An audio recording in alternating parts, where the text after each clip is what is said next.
Break ടൈമിൽ ക്യാൻറ്റീനിലേക്ക് പോകാനിറങ്ങിയതായിരുന്നു ആമിയും ജാസ്മിനും കീർത്തിയും കൂടി.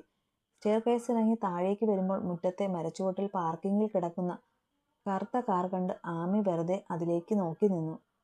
അതെവിടെയോ കണ്ടിട്ടുണ്ടല്ലോ എന്ന് തോന്നിയെങ്കിലും കൂടുതലൊന്നും അവൾക്ക് ഓർമ്മ വന്നതേയില്ല. എന്താടി, നീ താരെയാ വായി നോക്കി നിൽക്കുവാ?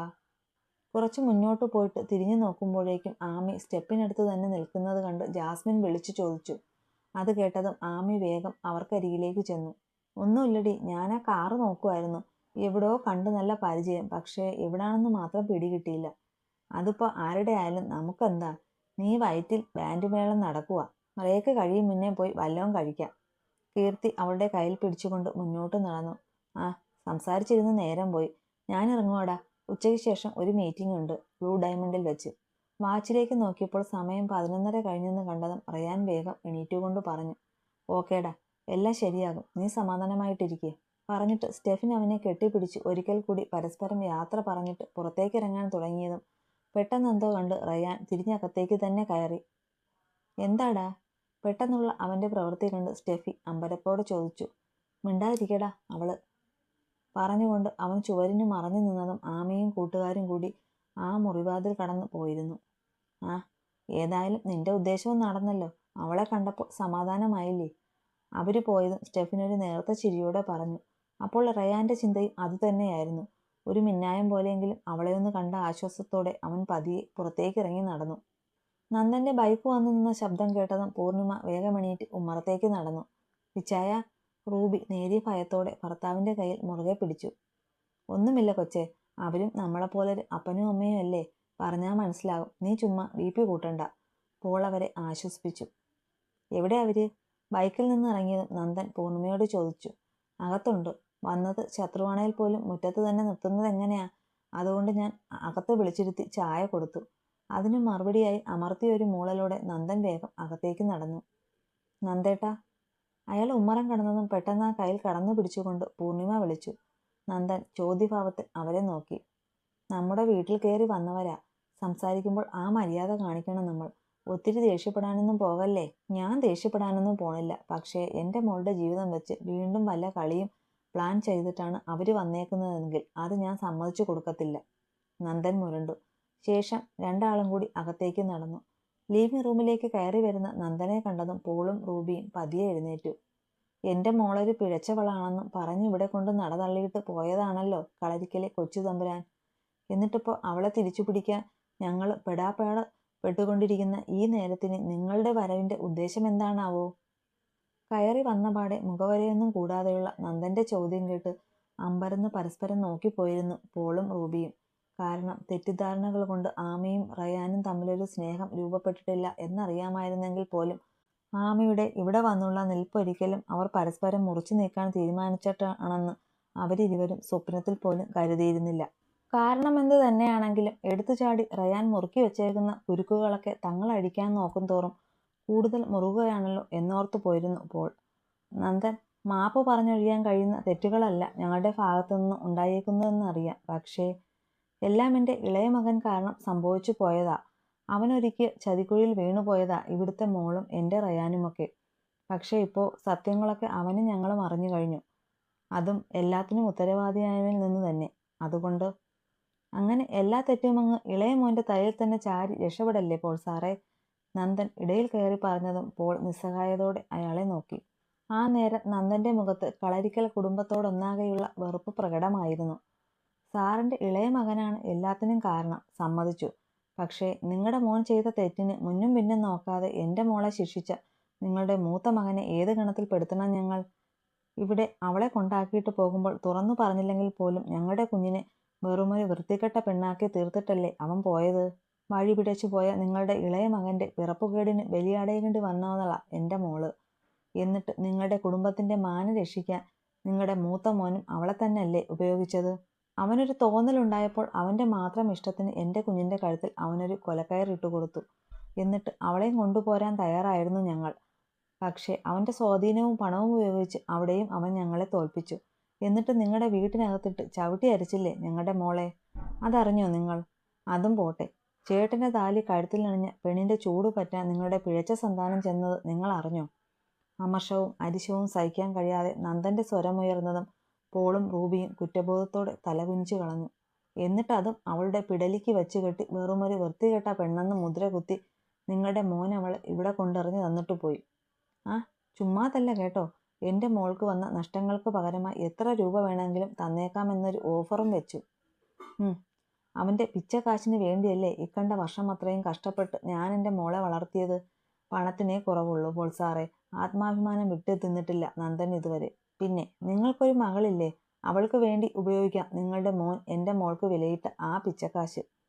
എൻ്റെ കുഞ്ഞിൻ്റെ കണ്ണീര് കൊണ്ട് തന്നെ അടിത്തറ കെട്ടി വേണം നിങ്ങളുടെ മോൾക്കൊരു ജീവിതമുണ്ടാക്കി കൊടുക്കാൻ. എന്നാലേ അത് നീണാൾ വാഴത്തുള്ളൂ.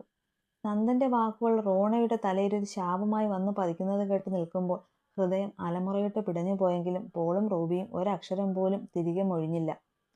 കാരണം അയാളിലെ അച്ഛൻ്റെ അമർഷത്തിനും വേദനയ്ക്കും കാരണമുണ്ടെന്ന് അവർക്ക് നല്ല ബോധ്യമുണ്ടായിരുന്നു. നന്ദൻ പ്ലീസ്, ഞങ്ങൾക്ക് മനസ്സിലാകും ഒരച്ഛനെന്ന നിലയിൽ തൻ്റെ വേദന. പക്ഷേ ഒക്കെ സംഭവിച്ചു പോയില്ലേ. ഇനിയും അതൊക്കെ പറഞ്ഞ് നമ്മൾ തമ്മിൽ തല്ലിയിട്ടെന്താ? കഴിഞ്ഞതൊക്കെ മറന്ന് മുന്നോട്ടുള്ള കാര്യങ്ങൾ നോക്കുകയല്ലേ നല്ലത്? പോളൊരു അപേക്ഷ പോലെ പറഞ്ഞു. മുന്നോട്ടുള്ള എന്തോ കാര്യമാ പോൾ സാറേ? നിങ്ങളുടെ മോനൊരു തോന്നലിൽ എൻ്റെ മോളുടെ കഴുത്തിൽ താലി കെട്ടി. വേണ്ടെന്ന് തോന്നിയപ്പോൾ ആ താലിയെപ്പോലും മാനിക്കാതെ അവളെ ഇവിടെ കൊണ്ട് ഉപേക്ഷിച്ചിട്ട് അവൾക്കൊരു വിലയിട്ടറിയിക്കാൻ പറഞ്ഞിട്ട് പോയി. ഇനിയും മുന്നോട്ടെന്ത് കാര്യമാ ഉള്ളത്? നിങ്ങളുടെ മോൻ ചെയ്ത തെറ്റ് മറയ്ക്കാനും നിങ്ങളുടെ കുടുംബത്തിൻ്റെ മാനം രക്ഷിക്കാനും വേണ്ടിയാ നിങ്ങളുടെ മൂത്ത പുത്രൻ ഞങ്ങളുടെ കൊച്ചിൻ്റെ ജീവിതം വെച്ച് ഈ കൈവിട്ട കളിയൊക്കെ കളിച്ചത്. പക്ഷേ നിങ്ങളുടെ 2 മക്കളും കൂടി ചെയ്തു കൂട്ടിയ തെറ്റുകളുടെ പേരിൽ എൻ്റെ മോളും ഞങ്ങളുമൊക്കെ ഇപ്പോഴും സഹിച്ചുകൊണ്ടിരിക്കുന്ന മാനക്കേടിനെക്കുറിച്ച് നിങ്ങൾക്ക് വല്ല ഊഹവുമുണ്ടോ? നന്ദ, ഞാൻ പറഞ്ഞു തീർന്നില്ല പോൾ സാറേ. നിങ്ങളുടെ അത്രയും പണവും പിടിപാടുമൊന്നുമില്ലെങ്കിലും ഞങ്ങളും ഈ നാട്ടിൽ മാനമായി തന്നെ ജീവിച്ചവരാ. എന്നിട്ടിപ്പോൾ നിങ്ങളുടെ മക്കൾ കാരണം തലയുയർത്തി നടക്കാൻ പറ്റാത്ത അവസ്ഥയാ. ഒരു സുപ്രഭാതത്തിൽ മോളെ ഏതോ ഒരുത്തൻ കെട്ടിയെന്ന് പറയുന്നു. ദിവസങ്ങൾ കഴിഞ്ഞപ്പോൾ അവളെ വീണ്ടും ഇവിടെ കൊണ്ട് കളഞ്ഞിട്ട് പോണു. ഈ കല്യാണ കഥയൊന്നും അറിയാത്ത നാട്ടുകാരിപ്പോൾ എൻ്റെ മോളെക്കുറിച്ച് എന്തൊക്കെയോ പറഞ്ഞുകൊണ്ട് നടക്കുന്നതെന്ന് നിങ്ങൾക്കറിയോ? നന്ദൻ്റെ മോളേത് ഒരു നസ്രാണിയുടെ കൂടെയായിരുന്നു കുറേ ദിവസം. ആവശ്യം കഴിഞ്ഞപ്പോൾ അവൻ പൊടിയും തട്ടി പോയെന്നു. എത്രയൊക്കെ ധൈര്യം കാണിച്ചാലും സ്വന്തം മകളെക്കുറിച്ച് ആളുകൾ ഇങ്ങനെ വേണ്ടാതിനം പറഞ്ഞുകൊണ്ട് നടക്കുമ്പോൾ അവൾക്ക് ജന്മം കൊടുത്ത അച്ഛനമ്മമാർക്ക് നോവും പോൾ സാറേ. അത്രയും പറഞ്ഞപ്പോഴേക്കും നന്ദൻ വല്ലാതെ കിതച്ചു പോയിരുന്നു. പൂർണിമയുടെ കണ്ണുകൾ നിറഞ്ഞൊഴുകി. ഞങ്ങൾക്ക് മനസ്സിലാകും നന്ദ നിങ്ങളുടെ വേദന. കാരണം ഞങ്ങൾക്കുമുണ്ടൊരു മോള്. അതുകൊണ്ടാ ഇതിനൊക്കെ ഒരു പരിഹാരം കാണുന്നതിനെക്കുറിച്ച് സംസാരിക്കാൻ ഞങ്ങൾ ഇങ്ങോട്ട് വന്നത്. സമാധാനപരമായി പോൾ പറഞ്ഞതും നന്ദൻ മനസ്സിലാകാത്ത മട്ടിൽ അയാളെ നോക്കി. എന്ത് പരിഹാരം? അത് പിന്നെ കാര്യങ്ങൾ എന്തായാലും ഇങ്ങനെയൊക്കെയായി. അപ്പോൾ പിന്നെ ഇനിയും നാട്ടുകാരെ കൊണ്ട് പറയിപ്പിക്കാതെ പരസ്പരം പഴിചാരാതെ നമുക്കൊരുമിച്ച് മുന്നോട്ട് പൊയ്ക്കൂടെ നന്ദ? പോൾ സാർ എന്താ ഉദ്ദേശിച്ചതെന്ന് എനിക്ക് മനസ്സിലായില്ല. അത് നന്ദ, റയാൻ കെട്ടിയ മിന്നല്ലേ ആത്മീക മോളുടെ കഴുത്തിൽ കിടക്കുന്നത്. ഇപ്പോൾ നിയമപരമായും അവർ ഭാര്യ ഭർത്താക്കന്മാരാ. ആ നിലയ്ക്ക് കഴിഞ്ഞതൊക്കെ മറന്ന് മോളെ ഞങ്ങൾക്കൊപ്പം കളരിക്കലേക്ക് അയച്ചൂടെ? അത് കൊള്ളാം. മോൻ വന്നവളെ ഇവിടെ ഉപേക്ഷിച്ചിട്ട് പോയതാ. ഇപ്പോൾ അച്ഛനും അമ്മയും വന്ന് തിരിച്ചു ചോദിച്ചാൽ എന്ത് വിശ്വസിച്ച് ഞങ്ങളവളെ തിരികെ അയക്കും? പരിഹസിക്കും പോലെയായിരുന്നു നന്ദന്റെ ചോദ്യം. നന്ദ, റയാനെ കൊണ്ട് അത്തരത്തിൽ ഒരു തീരുമാനം എടുക്കാൻ തോന്നിച്ച സാഹചര്യം ഞാൻ പറഞ്ഞില്ലേ. പക്ഷെ ഇപ്പോൾ എല്ലാ സത്യങ്ങളും തിരിച്ചറിഞ്ഞു കഴിഞ്ഞു. ആ നിലയ്ക്കിനി അവരെ പിരിക്കാൻ നമ്മളൊരു കാരണമാകണോ? പിന്നെ ആത്മീയമോള് തിരികെ ആ വീട്ടിലേക്ക് വന്നാൽ അവളുടെ കാര്യത്തിൽ ഇനി പൂർണ്ണ ഉത്തരവാദിത്വം ഞങ്ങൾക്കായിരിക്കും. മുൻപ് ഉണ്ടായതൊന്നും ആവർത്തിക്കപ്പെടില്ലെന്ന് ഞാൻ ഉറപ്പു തരാൻ നന്ദ. തിരികെ വിട്ടൂടെ അവളെ? തിരികെ വിടാം. പക്ഷേ നിങ്ങളുടെ ഏത് മകൻ്റെ ഭാര്യയായിട്ടാ അവളെ ഞങ്ങൾ അങ്ങോട്ട് അയക്കേണ്ടത്? അതോ ഇനി ഒരാളുടെ ഭാര്യയായിട്ടും മറ്റൊരാളുടെ വെപ്പാട്ടിയായിട്ടുമാണോ പോൾ സാറിൻ്റെ മോളെ ചോദിക്കുന്നത്? പരിഹാസ ചുവയോടെ നന്ദൻ ചോദിച്ചതും മുഖത്തടി കിട്ടിയതുപോലെയായിരുന്നു പോളിന് തോന്നിയത്. അയാളുടെ മുഖത്ത് രക്തമയം വറ്റി വിളറി വെളുത്തുപോയിരുന്നു. നന്ദൻ, വേണ്ട പോൾ സാറേ. ഞങ്ങൾക്കാകെ അവളൊന്നേയുള്ളൂ. അവളുടെ ജീവിതം വെച്ച് ഇനിയൊരു പരീക്ഷണത്തിന് ഞങ്ങൾ ഒരുക്കമല്ല. നിങ്ങളുടെ മോൻ പറഞ്ഞ പോലെ ഈ ബന്ധമൊന്ന് പിരിഞ്ഞു തന്നാൽ മാത്രം മതി. ഞങ്ങൾക്ക് ഞങ്ങളുടെ മോളാ വലുത്. അതുകൊണ്ട് മേലിൽ ഇക്കാര്യവും പറഞ്ഞുകൊണ്ട് നിങ്ങളാരും ഈ വീടിൻ്റെ പടി കയറി വരരുത്. ഒരവസാന താക്കീത് പോലെ നന്ദൻ പറഞ്ഞതും എല്ലാ പ്രതീക്ഷകളും മറ്റുപോയ മട്ടിൽ പോൾ റൂബിയെ നോക്കി. അവരിലും വേദന മാത്രം തിങ്ങി നിറഞ്ഞിരുന്നു ആ നേരം. തീരുമാനത്തിൽ എന്തെങ്കിലും മാറ്റമുണ്ടെങ്കിൽ പറയാതിരിക്കരുത്. തിരികെ പോകാൻ കാറിൽ കയറാൻ നേരം പോൾ ഒരിക്കൽ കൂടി ഓർമ്മിപ്പിച്ചു. ഇക്കാര്യത്തിൽ ഒരു മാറ്റവും ഉണ്ടാകാൻ പോണില്ല പോൾ സാറേ. ഇനിയും നിങ്ങളുടെ ആൺമക്കൾക്ക് തട്ടിക്കളിക്കാൻ എൻ്റെ മോളെ തരാൻ എനിക്ക് പറ്റത്തില്ല. അതുകൊണ്ട് ഇനിയും ഇങ്ങനെ വന്ന് ബുദ്ധിമുട്ടാൻ നിൽക്കണ്ട ആരും. ഒട്ടും മയമില്ലാതെ പറഞ്ഞ നന്ദന്റെ മുഖത്തേക്ക് ദയനീയമായെന്നുകൂടി നോക്കിയിട്ട് പോൾ വണ്ടിയിലേക്ക് കയറി. ആ വണ്ടി മുറ്റത്ത് നിന്നും അകന്നു പോകുന്നത് നോക്കി നിന്നിട്ട് പൂർണിമ പതിയെ ഉമ്മറത്തിണ്ണയിലേക്ക് കയറിയിരുന്നു. നീ എന്താ ഒന്നും മിണ്ടാതിരുന്നത്? കുറച്ചു മാറി ഇരുന്നുകൊണ്ട് ഭാര്യയുടെ മുഖത്തേക്ക് നോക്കിക്കൊണ്ടായിരുന്നു നന്ദന്റെ ചോദ്യം. അല്ല, ഞാൻ ഓർക്കുമായിരുന്നു നന്ദേട്ടൻ പറഞ്ഞത് ഇത്തിരി കൂടിപ്പോയില്ലേ? ഒട്ടും കൂടിയിട്ടില്ല. പിന്നെ നീ എന്തുവാ പറയുന്നേ? അവരുടെ ചക്കര വർത്തമാനവും കേട്ടോണ്ട് പിന്നെ നമ്മുടെ കൊച്ചിനെ അങ്ങോട്ട് അയക്കണമെന്നാണോ? നന്ദൻ അവരെ തുറച്ചു നോക്കി. എന്നല്ല നന്ദേട്ടാ, പക്ഷേ ഒരു തരത്തിൽ ചിന്തിച്ചാൽ നമ്മളെപ്പോലെ തന്നല്ലേ അവരും. അവരെങ്ങനെയാ നമ്മളെപ്പോലെ ആകുന്നേ? അനുഭവിച്ചത് മുഴുവൻ നമ്മുടെ മോളല്ലേ. അതിന്റെ പേരിൽ തീ തിന്നത് മുഴുവൻ നമ്മളല്ലേ. പിന്നെങ്ങനെയാ അവരും നമ്മളും ഒരുപോലെ ആകുന്നത്? അവർക്കെന്ത് നഷ്ടമുണ്ടായി? കലിയടങ്ങാത്തതുപോലെ നന്ദൻ മുരണ്ടു. അത് നേരാ, പക്ഷേ അവരും അച്ഛനമ്മമാരല്ലേ നന്ദേട്ടാ. തന്നോളം മുതിർന്ന ആൺമക്കളെ നിയന്ത്രിക്കുന്നതിൽ അവർക്കൊരു പരിധിയില്ലേ? അവരവർക്ക് തോന്നും പോലെ എന്തെങ്കിലുമൊക്കെ ചെയ്തു കൂട്ടുന്നതിന് അവർക്കെന്ത് ചെയ്യാൻ കഴിയും? റൂബിയുടെ കണ്ണുകളിലെ വേദനയോർത്തുകൊണ്ട് പൂർണിമ പറഞ്ഞു. ആ, എനിക്കിപ്പോൾ തൽക്കാലം അവരോട് സഹതപിക്കാനൊന്നും നേരമില്ല, സൗകര്യവുമില്ല. എനിക്ക് വലുതെൻ്റെ മോളുടെ ഭാവിയാ. ഭാര്യ അവരെ സപ്പോർട്ട് ചെയ്യുന്നതൊട്ടും ഇഷ്ടപ്പെടാത്ത മട്ടിൽ നന്ദൻ പറഞ്ഞു. നമുക്ക് വലുത് നമ്മുടെ മോള് തന്നെയാ നന്ദേട്ടാ.